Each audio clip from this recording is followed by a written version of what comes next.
There are common names on the Forbes list as some of the richest people in the world. Elon Musk, Jeff Bezos, Bill Gates and Warren Buffett are some of the common residents on the Forbes list. One of the common trademarks of all these people is their investment in tech. It is, after all, the future, and so it makes sense that some of the richest people in the world are invested in our tomorrow. One man, however, makes it clear that you can have a ton of money without investing in technology, and that man is none other than Bernard Arnault. And he's one of the richest men in the whole world who does not have any significant dealings with technology. Even without any affiliation with tech, this man is so rich he has once held the title of the second richest man in the world. Bernard Arnault, the president of Louis Vuitton Moet Hennessy, LVMH, had an estimated net worth of $186 billion, tying him with Jeff Bezos as one of the richest men in the world. Mr. Arnault's net worth suddenly shot up when his company's shares increased drastically. For a brief period about a year ago, Mr. Arnault got to breathe the rare air of the 1% when he became the richest man in the world. His net worth shot up when he became $100 billion richer than Jeff Bezos. The markets unfortunately dipped again, and Arnault lost his spot at the top of the mountain. Bernard Arnault was born in the northern French town of Roubaix in 1949. After bagging an engineering degree from École Polytechnique in Paris, Arnault joined the family business. He managed to convince his father to leave the construction business, and in 1971 he took control of the family business. He then revamped the company and focused all his energy on real estate. 8 years later, he changed the company's name to Farinel Inc. In 1984, Arnault entered the luxury goods market. Arnault was able to convince Antoine Bernheim, a managing partner of the French bank Lazard Frères & Co., to work with him. With $15 million of his own money and $80 million from his partner, Arnault was able to purchase Boussac Saint Frères. Boussac Saint Frères was a bankrupt textile group that owned Christian Dior. This provided Arnault entry into the fashion house. He then proceeded to sell all the other businesses and invest the proceeds in owning a controlling share of LVMH. In 1987, Arnault was invited to invest in LVMH by the company's chairman, Henri Rassemire. Arnault then invested in a joint venture with Guinness plc and ousted Rassemire in 1990.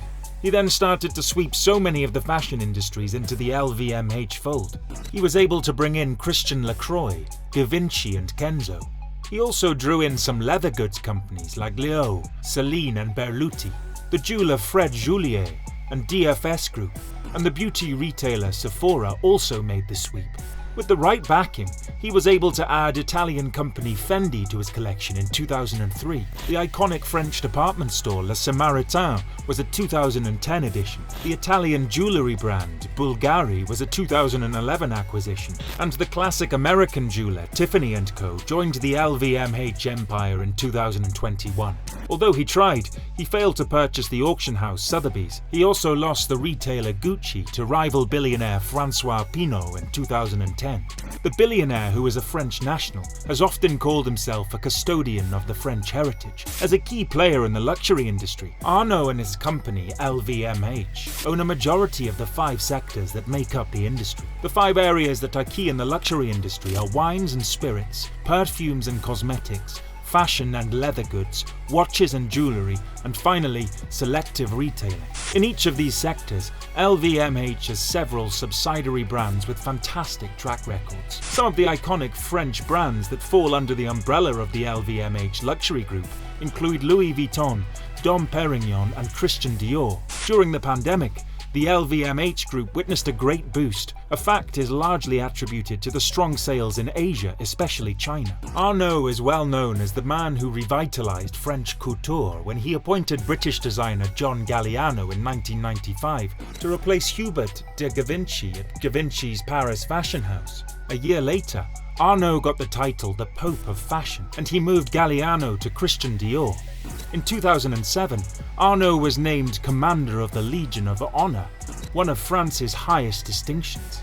In 2014, Arnault built the Fondation Louis Vuitton, a contemporary art museum in the Bois de Boulogne, Paris. The museum was designed by Canadian-American architect Frank Gehry. The majority of Arnault's fortune comes from a 97.5% stake in the luxury fashion house Christian Dior. Arnault holds his shares through entities that are associated with Groupe Familial Arnault. Christian Dior controls 41.2% of LVMH. Arnault's fortune jumped from $76 billion in March 2020 to $183.6 billion on May 24, 2021. This resulted in an incredible rise of over $110 billion over 14 months. LVMH and Arnault are iconic symbols for European luxury and fashion houses. They remained so even during the worst of the pandemic and lockdown.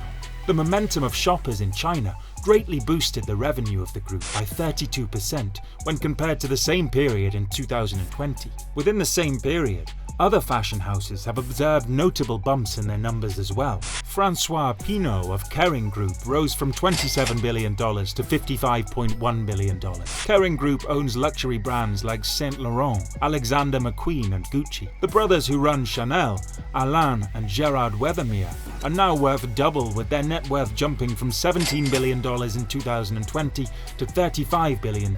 Even the granddaughter of L'Oréal's founder, François Bettencourt-Meyers, enjoyed a $40 billion bump to a new net worth of $87.7 billion. Although these fashion houses did quite well for themselves, no one was able to reach the impressive height of the French king of luxury. For many years, Americans have remained at the very top of the Forbes billionaire list. The number one spot for the past 2 decades is often a relay race between Elon Musk, Jeff Bezos, Bill Gates and Warren Buffett. The race was only disrupted for a while when Mexican Carlos Slim came into the limelight for a while. The richest Europeans at the beginning of the new century were the Aldi founders Theo and Karl Albrecht of budget supermarket fame.